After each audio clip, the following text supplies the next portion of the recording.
Queridos hermanos, me alegro de que estén ante la pantalla para seguir este quinto capítulo de la serie La Guerra Espiritual. Hasta ahora hemos estado viendo el combate, la lucha espiritual cristiana a través de los textos de los apóstoles, de San Juan, de San Pablo, de Santiago y de Judas. Lo hemos visto también dentro de San Juan, en su Evangelio, en la carta, primera carta, y en el Apocalipsis. El tema de la victoria, de los vencedores, de en qué consiste el combate, en qué consisten los medios y las armas para el combate. Ahora tenemos que ir a ver en el Antiguo Testamento el comienzo de esta revelación. Y en el Antiguo Testamento el tema de las guerras santas aparece continuamente. Lo podemos ver en la gesta de la liberación de Egipto, como un conflicto bélico entre Dios y el faraón para que deje salir a su pueblo. Pero nos encontramos también el tema de la guerra santa en los libros del Éxodo, Números, Josué, Jueces, en los libros de los profetas, de los reyes, las crónicas, y contra los filisteos, arameos y los otros pueblos de Palestina, y también en el libro de los Macabeos, ya contra los griegos. No es extraño, por lo tanto, que uno de los títulos del Señor más frecuentes en el Antiguo Testamento sea el Señor Dios de los ejércitos. Dios de los ejércitos de Israel, pero Dios de los ejércitos de las criaturas, que como vamos a ver, Él se vale para esto. Pero ¿cuál es el motivo por el cual Dios lucha y se enzarza en estos combates?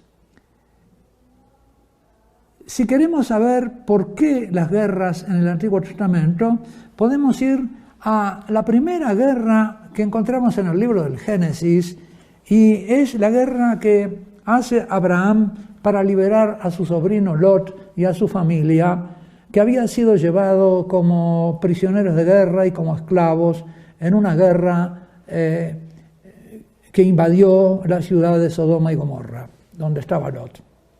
Lo tenemos en el libro del Génesis capítulo 14. Allí se nos narra una guerra que se inflama entre los pueblos del oriente, cercanos a Palestina, y que culmina con que los vencedores se apoderaron de toda la hacienda, todos los bienes de Sodoma y Gomorra, con todos sus víveres, saquearon las ciudades y se fueron. Y tomaron preso también a Lot, el sobrino de Abraham, y todos sus bienes, porque él habitaba en Sodoma y se fueron. ¿Por qué estaba el sobrino de...? Hablemos un poquito de la relación que existía entre Lot y Abraham. Lot era sobrino de Abraham, posiblemente porque era un sobrino huérfano. Cuando Abraham se vino de Ur de la Caldea, se trajo consigo, además de su esposa y su familia, sus bienes, se trajo al sobrino, a Lot. Sería huérfano de padre, no tendría quien lo cultivara, quien lo cuidara. Y esto nos hace necesario detenernos un poco a hablar sobre la piedad familiar en estos pueblos, en el pueblo de Abraham y de Lot. Aquello que hace que el tío Abraham se encargue de su sobrino Lot, que no lo desampare, que lo lleve consigo, que incluso cuando ambos se hacen hombres ricos y pudientes, los pastores de Abraham o de Lot tienen problemas con los de Abraham. Y entonces, como ustedes recuerdan posiblemente la historia, Abraham le dice a Lot, bueno, vamos, para que no haya problemas entre nuestros pastores y entre nosotros, vamos a separarnos. Y Abraham muy generosamente le dice a su sobrino Lot, bueno, tú elige para qué lado quieres ir con tus ganados, elige las tierras de pastoreo para tus ganados, elígelas tú, yo voy para el otro lado. Le cede, y el sobrino Lot elige las mejores tierras, las de la vega de Sodoma y Gomorra, y allí se va con sus ganados y se instala con su familia en la ciudad de Sodoma. es allí donde le sorprende esta guerra y donde Abraham, obedeciendo a ese imperativo de la piedad familiar que regía especialmente entre tío y sobrino, cuando faltaba el padre, ¿quién se podía encargar de los hijos del padre, sino el hermano del padre, el tío paterno? Abraham es tío paterno de Lot y por lo tanto es el primer grado de consanguinidad para el pariente protector. El pariente protector en esta cultura y en la cultura bíblica tiene un nombre particular que se llama Goel, el Goel. Va a ser muy importante que lo sepamos, que este Goel se encargaba de ayudar era el pariente poderoso, cualquier pariente poderoso, que se encargaba de ayudar en todas las cosas a los parientes pobres o débiles. Pero esa obligación, que se llamaba la obligación del goelato, de la ayuda, estaba graduada por los grados de parentesco, de los cuales el tío paterno era el primero. Era el primero que se tenía que encargar de los parientes débiles, de los sobrinos. Y después iba, según los grados de parentesco, debilitándose también la importancia de este auxilio. Y este auxilio se refería a todas las debilidades y todas las necesidades de los pobres de la familia. Pero, según la ley, después se va especificando y se centra especialmente en las cosas más importantes, que son la vida, la hacienda, los bienes, el parentesco, la familia, y de ahí surgen entonces las 4 principales obligaciones del Goel, del pariente poderoso, para librar al pariente humilde. Uno es el vengador de sangre. Si mataban a su pariente, él tenía que matar al asesino. Era la venganza, que era un acto de justicia. En lugares y tiempos donde no había ni justicia ni policía, entonces recaía la obligación de vengar la sangre del pariente asesinado en el pariente más próximo. De esos hay numerosos ejemplos en las Sagradas Escrituras. La segunda tarea o obligación de piedad familiar que tenía el Goel era rescatar al que había sido raptado o había sido llevado como esclavo, como en este caso de Lot. Acá Abraham va a actuar como el que rescata a su sobrino Lot por este acto de piedad y de goelato. Con esto Abraham se hace también ejemplo y modelo de Goel para todos los descendientes suyos, para todo el pueblo de Israel. Y cuando este pariente era vendido como esclavo o se había vendido a sí mismo como esclavo, el pariente poderoso, el Goel, tenía que rescatarlo, es decir, redimirlo, pagar el precio para sacarlo de la esclavitud. Y esto es lo que va a hacer Dios con su pueblo que ha caído en la esclavitud de Egipto. De modo que Dios se va a comportar en la Sagrada Escritura como el pariente. Por eso podemos hablar del Dios pariente. En el Antiguo Testamento Dios es el pariente. Y como pariente es el vengador de sangre, es el que rescata, es el que redime o redentor, pero también es el que protege y la fecundidad de los hijos. Y esa era la misión del levir. El levir es una palabra latina, pero significaba al pariente que toma a la viuda que quedó sin hijos y engendra en ella hijos para los difuntos. Este es el caso, por ejemplo, de Ruth, en el libro de Ruth, donde Ruth queda viuda sin hijos. Noemí, su suegra, tiene que volverse porque ha muerto su marido, está viuda también, y Noemí encuentra a un pariente de los muertos en Belén, y este pariente se hace cargo de ella, la toma como esposa, engendra hijos para los difuntos, para el difunto, y va a ser la descendencia de Ruth y de Booz, va a ser el árbol genealógico del rey David, nada menos.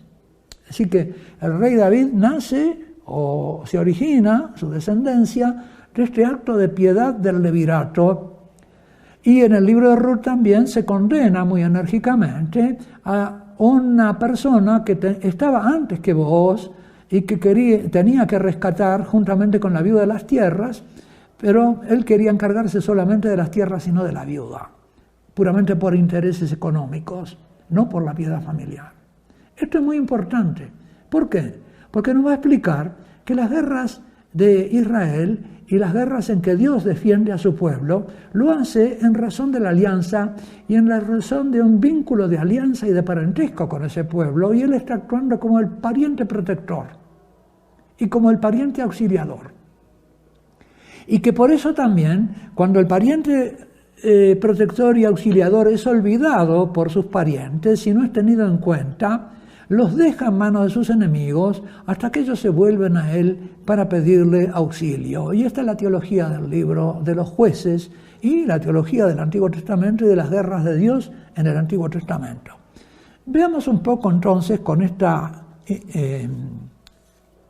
introducción el relato del libro del Génesis capítulo 14. Dice: los vencedores tomaron la hacienda de Sodoma y Gomorra, se apoderaron de Lot y la hacienda, etc. Uno que escapó le vino a avisar a Abraham, que habitaba junto a la encina de Mambré, hermano de Escol y de Aner, aliados a su vez de Abraham. Al oír Abraham que su hermano había sido hecho, su pariente, ¿no? Su sobrino, había sido hecho cautivo, porque en hebreo la palabra hermano designa todos los grados de parentesco. Por eso en el Nuevo Testamento hay gente que cuando hablan de los hermanos de Jesús piensan que son hijos de María, y no es así. Todos los sobrinos, primos, parientes eran aj, en hebreo es hermano, pero en este sentido amplio de consanguinidad. Cuando entonces Abraham oyó que su sobrino Lot había sido hecho cautivo, movilizó la tropa de gente nacida en su casa. Él tenía hombres de armas, tenía mucha familia, no propia, pero de servidores, de pastores, etc. Arma una pequeña tropa, un ejército familiar, en número de 318 varones, y persiguió a aquellos hasta Dan. Y por la noche cayeron él y sus servidores, su pequeño ejército, sobre ellos, los derrotó, los persiguió hasta Jobá, que está al norte de Damasco, y recuperó toda la hacienda. Y también rescató la hacienda y también a su sobrino Lot con su hacienda, así como a las mujeres y a la gente. Es decir, este es un acto de piedad. Esta guerra no es una guerra económica, es una guerra de piedad familiar, una obligación de goelato. Abraham aparece aquí como alguien que cumple con la piedad familiar que le corresponde, y a costa suya, a su costa y mención, con sus propios servidores. Y entonces vuelve Abraham a su regreso, después de batir al rey Kedorlaomer y a los reyes que con él estaban, le salió al encuentro el rey de Sodoma en el valle de Sabé. Entonces Melquisedec, rey de Salem, presentó pan y vino, pues era sacerdote del Dios Altísimo, y le bendijo. Acá tenemos el origen. Nosotros en el primer canon de la misa hablamos del sacrificio del justo Abel, de Abraham, nuestro padre en la fe, y del sumo sacerdote Melquisedec. Es este. Porque este sacrificio tiene la particularidad que en un mundo donde se sacrificaban animales, ofrece aquí pan y vino. De modo que es un antecedente de la Eucaristía. Bendito sea Abraham, lo bendijo Abraham, del Dios Altísimo, creador del cielo y la tierra, y bendito sea el Dios Altísimo que entregó a tus enemigos en tus manos. Acá tenemos lo que se llama en la teología de la Guerra Santa la fórmula de entrega. Dios ha entregado tus enemigos en tu mano. No son los siervos de Abraham, ni el poder de su ejército. Acá evidentemente con 300 hombres ha vencido a muchos reyes del Oriente, sino que Dios los ha entregado en su mano. Esto es fundamental, y le pido que lo guarden en su memoria, la fórmula de entrega. Dios te entrega a tus enemigos en tus manos. No es que tú los vences, Dios te los entregó. ¿Por qué? Porque Dios ha sido el Goel de Abraham y Abraham el Goel de Lot. Y Abraham le dio el diezmo de todo, de todas sus posesiones, de todas sus cosas, no de lo que había recogido en la guerra, porque él no había ido para eso. Y dijo luego el rey de Sodoma a Abraham: dame las personas y quédate con la hacienda. Pero Abraham dijo al rey de Sodoma: alzo mi mano entre el Dios Altísimo, creador del cielo y de la tierra, ni un hilo, ni la correa de un zapato, ni nada de lo tuyo tomaré. Así no dirás que me has enriquecido. Nada en absoluto, salvo lo que han comido los mozos y la parte de los hombres que fueron conmigo. ¿No? Es decir, lo que gastó en la guerra. Porque Abraham no había hecho una guerra económica. Y por eso le da a entender este rey que no espera nada de él fuera de los gastos que había tenido él y sus hombres. Que no había hecho una guerra por intereses económicos, materiales. Que él había ido a la guerra por piedad con su siervo Lot. Era importante detenernos en este primer ejemplo de guerra santa en el Antiguo Testamento para comprender ahora sobre este trasfondo los motivos de Dios para sacar a su pueblo de Israel. Y pasamos entonces al libro del Éxodo, donde se nos narra cómo Dios liberó a su pueblo de la esclavitud de Egipto.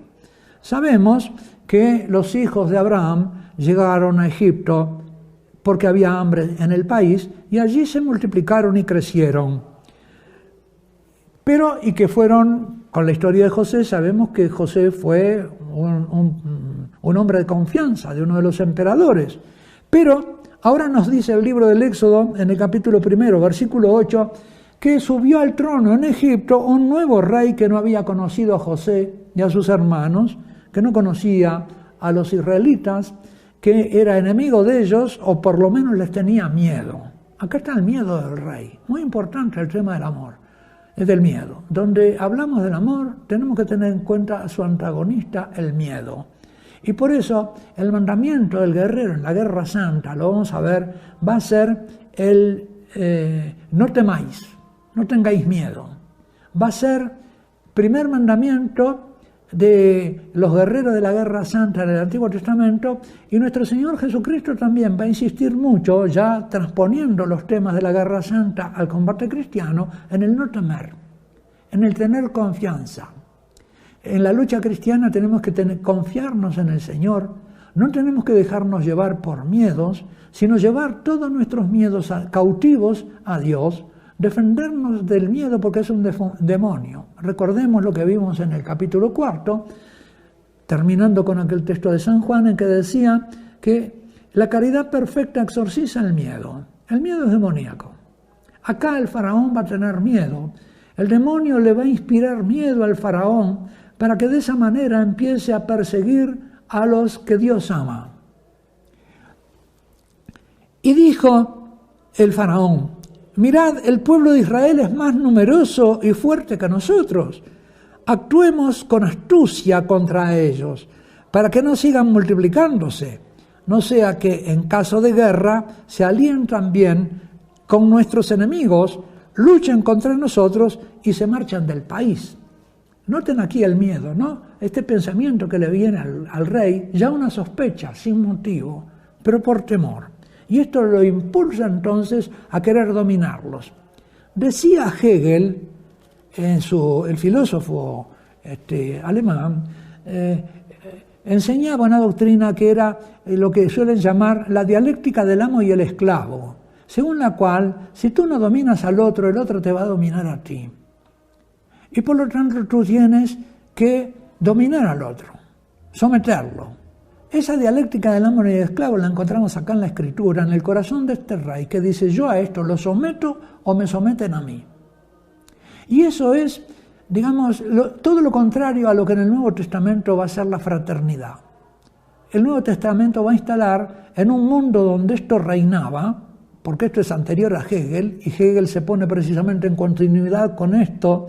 No es tan nuevo lo de Hegel, sino que es lo secular y lo antiguo en la humanidad.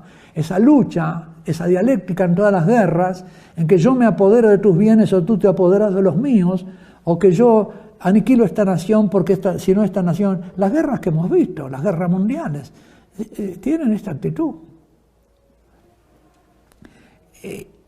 Y entonces dice que los egipcios esclavizaron brutalmente a los israelitas, amargándoles la vida con dura servidumbre, con los trabajos del barro, de los ladrillos, del campo y de toda clase de servidumbre, y los esclavizaron brutalmente.